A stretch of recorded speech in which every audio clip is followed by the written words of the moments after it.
Let me tell you a story. It's not an ancient fable you'll find in some dusty book, but the wisdom it holds is timeless, and it's been helping people for thousands of years. Imagine a village nestled in a misty valley, a place called Aethel. This village had a problem. It had forgotten how to smile. A strange, heavy sorrow clung to the air like a thick fog. Nobody knew where it came from or how to get rid of it. Laughter was a sound nobody recognized. Hope was a distant memory. The villagers just drifted through their days like ghosts, their hearts aching with a burden they couldn't name.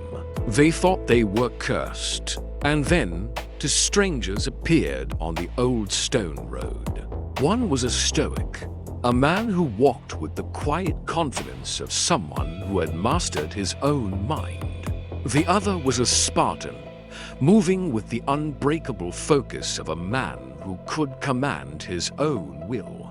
They carried a secret with them, a powerful antidote to despair that has been pushed aside for centuries. Until now, a village in shadow, the sadness in Aethel wasn't a loud, violent thing. It was a quiet, creeping rot.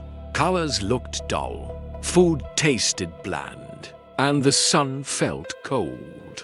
The villagers went about their chores, tended their fields, and raised their children, but they did it all with a profound emptiness in their eyes. It was a soul-deep weariness that sleep couldn't fix. They had tried everything they could think of: prayers, potions, festivals, but the shadow never left. Into this silent suffering walked the two travelers.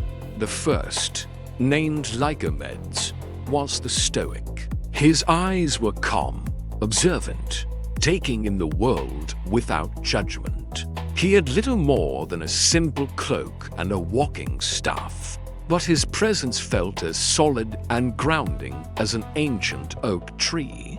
The second, Ophryon, was the Spartan. His posture was a monument to a life of discipline. His gaze was sharp and direct, not with anger, but with an unshakable sense of purpose. He carried a quiet strength that told you he had faced hardship and won. The villagers, suspicious of outsiders, watched them from behind their curtains. They expected the men to show pity, maybe even fear, but they offered neither. They just walked into the village square and waited, one observing the despair with a peaceful mind, the other sizing up the situation with a focused will. To Potts appear the next day, the two men started their work, each in his own unique way. Lycomedes, the Stoic, didn't offer easy answers or empty platitudes. He just sat with the villagers. He found the village elder, a man whose face was a map of worry, and asked him a simple question.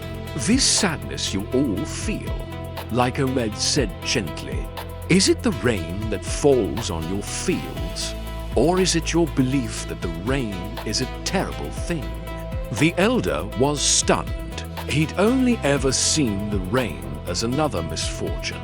Lycomedes went on, "You don't control the weather, but you have complete power over how you see it. Your strength is right there." He spoke to a young woman grieving a poor harvest. He taught her to separate what actually happened from the story she was telling herself about it. The harvest was small. That's a fact, he explained. But the idea that this makes you a failure, or that your future is hopeless, that's a story. It comes from inside you, and it's the only thing you truly have the power to change. Day after day, he guided them in this.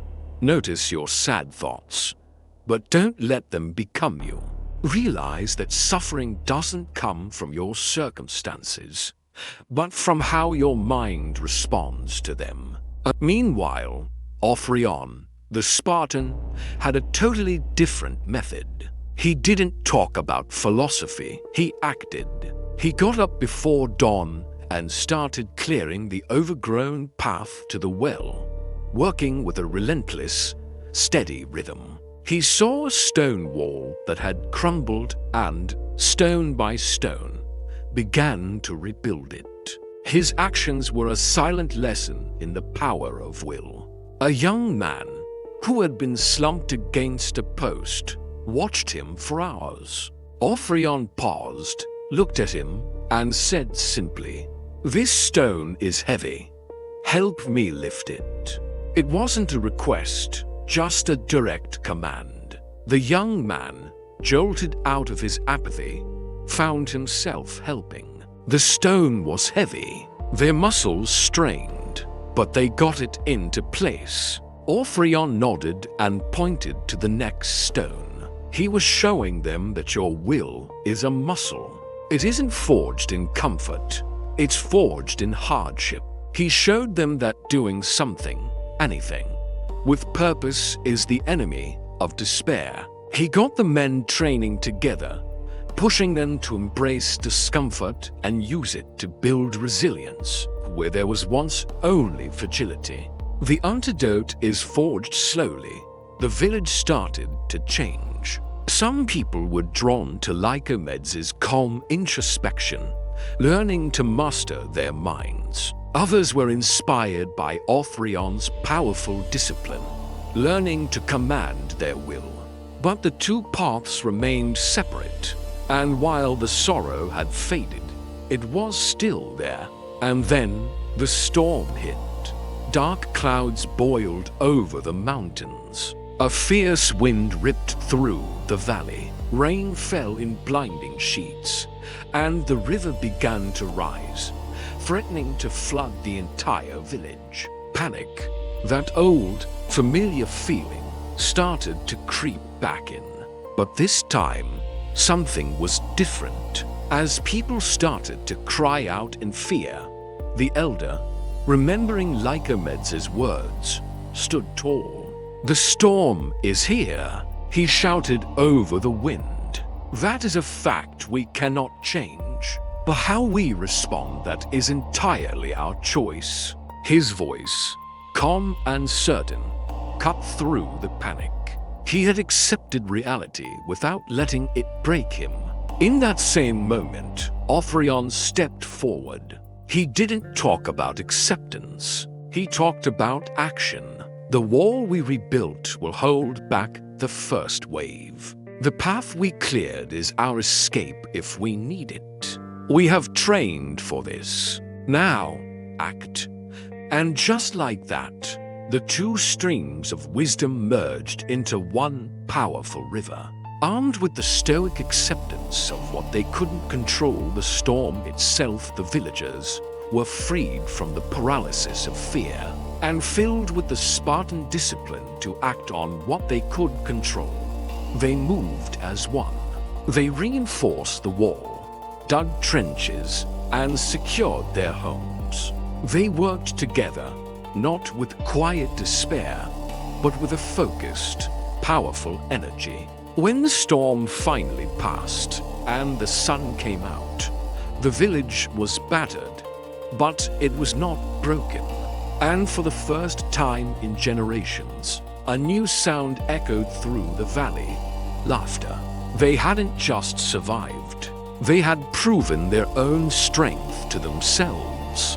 The curse was gone, not because of some magic spell, but because they had learned to combine a mastered mind with a commanded will.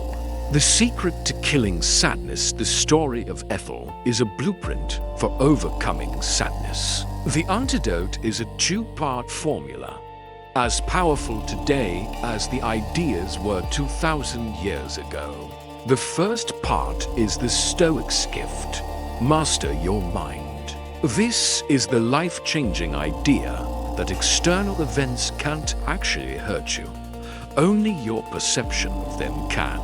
It's a way of thinking that heavily influenced modern therapies like cognitive behavioral therapy (CBT). So often, Our sadness is fueled by the negative stories we tell ourselves. The Stoic practice is to become an observer of your own thoughts. When a wave of sadness hits, don't just let it pull you under. Ask yourself, what is the fact here? And what is the story I'm adding on top of it? You can't control that you lost your job, but you can control the story that says you're a failure. You can't control what someone else thinks of you, but you can control whether you let their opinion define you. It's about focusing your energy only on what's truly yours, your thoughts, your judgments, and your actions. The second part is the Spartan's gift: command your will. Sadness loves inaction. It tells you to do nothing, to stay in bed, to pull away from the world. The ethos of the Spartan is the direct counterattack. Disciplined action is about understanding that motivation doesn't just show up, action creates motivation. Your will is a muscle. It gets stronger when you use it, especially when you don't feel like it. Start small. Make your bed every single morning. Go for a 5-minute walk, even if it's raining. These tiny acts of self-discipline send a clear message to your brain. Your feelings don't own you. You are in command. By choosing to face small, voluntary hardships, you build the toughness you need to handle the big, unavoidable hardships of life. The villagers of Aethel were saved because they learned how to weave these two powerful philosophies. Together, they learned to face what they couldn't control with a calm mind, and to act on what they could control with a disciplined will. This is the secret that kills sadness. It's not about pretending you don't feel pain. It's about building a fortress inside yourself that can withstand any storm. It's about knowing that while sorrow might visit, you don't have to let it move in. You have the power to master your mind and the strength to command your will. The wisdom that saved Aethel is real, and it's yours for the taking.